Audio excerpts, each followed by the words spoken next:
In the Know, keeping you in the know about people, places, and events in your community around Ogle, Lee, DeKalb County, and beyond. Here is this morning's host, Gary Petersen. We are talking now with Mayor John Bearrows, City of Rochelle. Good morning, John. Good morning, Gary. How you doing today? Good. Glad to have you on this morning. Talk about all things Rochelle and, of course, City Council meeting last night. And the big topic is the data center. Yeah, that was, we had a very lengthy discussion last night on that. I think we heard some views from a local citizen that put together a very well organized talk, made some very good points. I still think that I have a concern about our electric usage. That's one of the concerns that I have, among others. Many times when you look at a development like this, you have to look at it may be good partially dollars and cents wise, but you can't get blinded by the fact of what the tax bill might be and the revenue coming in.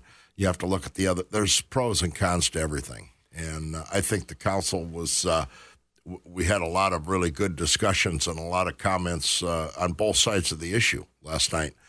So I think it was a really good discussion. Ultimately, the whole agreement was tabled. I think there's some more information we'd like to have, and I think there's a chance to hear from some more of our residents. And many times you hear comments about the community and small town and this and that. My bigger concern once again is the electric usage because. It's no surprise that we need housing here in this community, and we need development, and we need businesses, and I like to see growth in the area where we can provide jobs. And data center is a very small employer. Maybe 20 to 25 employees at the most, which a part of that is going to be janitorial, a part of that is going to be the extremely limited employees that are high-paid IT-type people. I don't think will be that much. I don't know. It's just it's a very and you see this all over. You see this all over. The folks are against the data centers, and the very unique thing is, we're opposed to the data centers, or people are opposed to the data centers, and yet those that are opposed to it are using AI and going on Facebook and all this.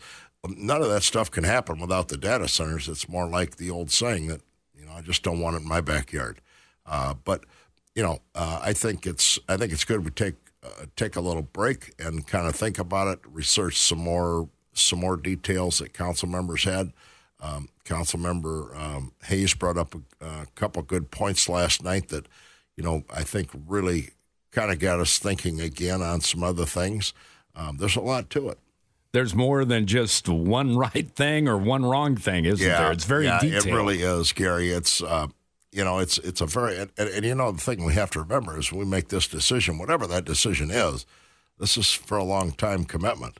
And like I say, we only have if we build the phase one, we would only have about 75 megawatts of power left to utilize for the city. And this agreement allows them to do phase two and phase three. And my point last night was, that phase two, phase three has to come before the council again if they decide to do that. But then why is it in this early agreement? If it has to come back, why is it in this first agreement? And I can't quite get my head wrapped around that yet. So is there a way to just have phase one come up and approve or disapprove it and then worry about phase two and three later, but it's still council's suggestion or denial? Yeah, if phase two and three has to come back to the council, even though it's listed in this phase 1, 2, and 3 development agreement. It lays out the parameters for phase 2 and phase 3. But like I say, I'm not sure that I could even support phase 1 at this point. There's a lot of negatives that I think we have to really consider. So this will come up again in a couple weeks or a month, or there's no date set. Okay. I know when the motion was made to table it, I know several of the council members want to get some more information, and the agreement, the development agreement, is very lengthy, and I think we need a little more time to read through that, and maybe we'll have some more questions, and maybe we'll have, it's not all negative. Maybe we'll find some answers to things that we're questioning deeper in the agreement, but it's a very lengthy agreement. This project has been ongoing for well over a year to 2 years, and it takes time, and it just it's very detailed. And like I say, this decision that we make, whether it's good or bad, is affecting our community for a lifetime. It kind of goes back, and I relate it to back in 2009. I think it was 2009 when the city made a decision to buy into Prairie State Campus, the coal-fired electric plant down in Marissa, Illinois. That decision is with the community till 2042. So we make these decisions. They're not like something we can go back next year and change. We got to make sure we're doing the right thing for our residents.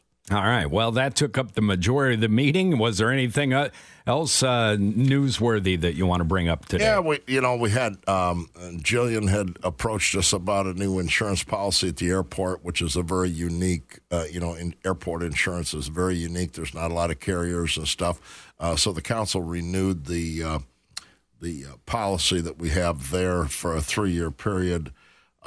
Basically, there was a pole attachment agreement that council approved, authorized City Manager Tessero to get the agreement done with Frontier. And in other words, they pay a certain amount to attach their stuff to our poles. So that was one of them that was done. And actually, there was when we did the insurance for the airport, the council had to vote to waive the competitive bidding because there's just not many carriers that carry insurance for airports like what we have. Other than that, there was a couple things on there. Adam had a couple things that he presented for the EPA and for the water rec. Other than that, the data center conversation took up the majority of the meeting, and like I say, I just want to thank the folks that actually spoke out and have reached out to all the council members and voiced their concerns. That's extremely important. We have to know what people are thinking, and I believe now we do. We did have a couple of resolutions last night. One is for our telecommunicators week. Those folks that do the dispatching at the police station. That's a huge part of the protecting our officers, as we said last night. So we had the proclamation for them. We also had a proclamation for Child Abuse Awareness Month, which is April, is Child Abuse Awareness Month, and we're also going to have a little special event at City Hall April 17th at 12 noon, and CASA and Shining Star will be there to make some presentations. They'll have some speakers, and one of the speakers they're going to have is a child abuse survivor. And I think it'll be very impacting, and this is an extremely important subject. So I would encourage folks, if they can, April 17th at 12 noon. The whole program is only going to take about 35 to 45 minutes, but it'll be right at City Hall. If the weather's bad, we're going to do it inside the council chambers.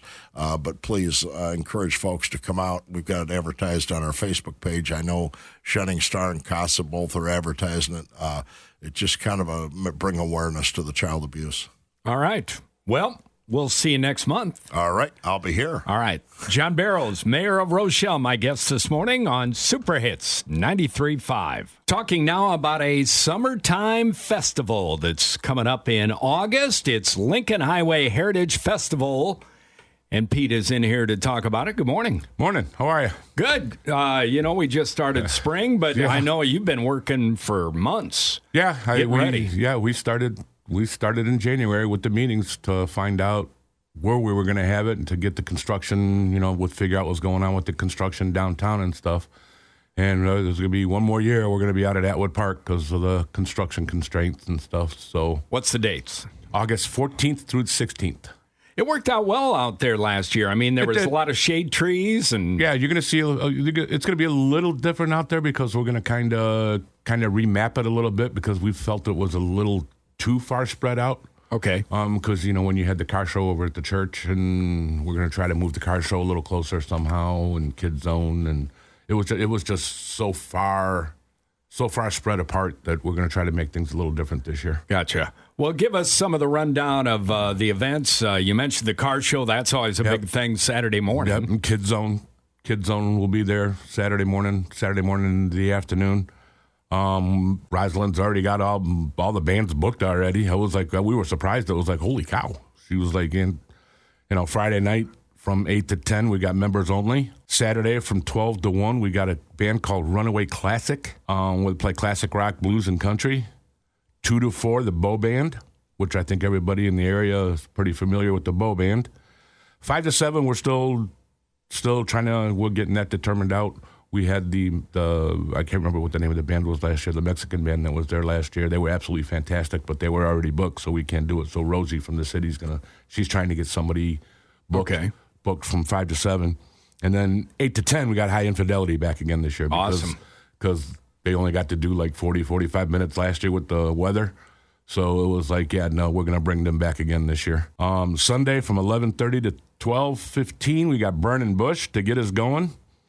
1 to 3, Missing Links. And 4 to 6 to close us out, we got the Jerry Chris Band. So and of course, that's a lot of good entertainment. Yeah. A lot of good entertainment this year, yes. All right, it always kicks off on Friday evening. Friday at 4 o'clock, it kicks off. The carnival kicks off at 4. Wristband sales for the carnival will be available probably starting next week. They sent me the wristband coupons. I just got to get them dispersed to the different locations so they can start selling them. Mm-hmm. Pricing on them a little different this year. The price did go down a little bit. For the full weekend, for the Friday, Saturday, and Sunday pass for the whole time, it's $60 instead of last year it was $65. Oh wow. That's After nice. 3 o'clock on Friday, you can still get the all-weekend pass, but it's going to be at the ticket booth at the carnival. It goes up to $70. So get them early. Get them in advance. Yeah. They do have the daily passes, where if you just want Friday all day or Saturday or Sunday all day, the Friday and Sunday passes are $30.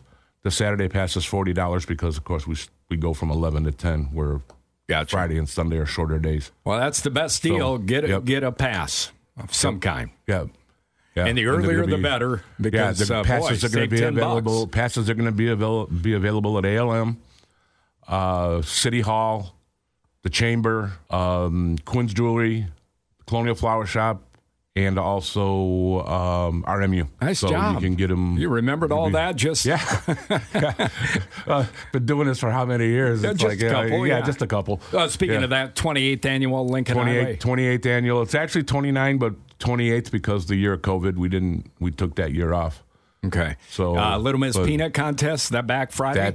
That's the staple. Yeah. That starts off the Friday at 6 o'clock usually is the Little Miss Peanut.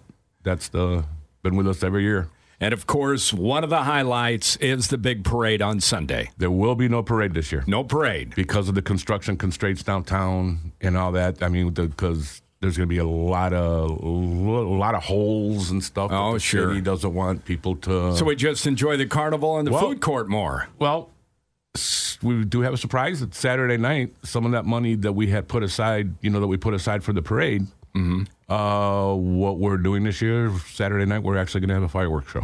Oh, nice. Yeah.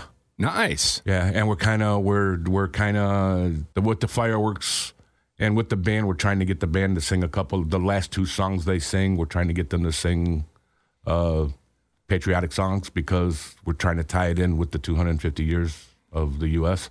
Mm-hmm. So we decided, let's go. Let's do the fireworks. Let's do maybe a 15 to 20-minute show. Yeah. I mean, awesome. Sounds like it'll be another great event. A couple changes in there, but still most of the things we've come to love and know. Yeah. And then hopefully next year we'll be back downtown. I mean, you see the construction going on. I mean, they're laying all the wire underground now, and they're getting ready to start pouring the foundations and the footings for the new stage and all that. So hopefully we'll be back downtown next year and have the parade back bigger and better. All right, August again, the dates? August 14th through the 16th.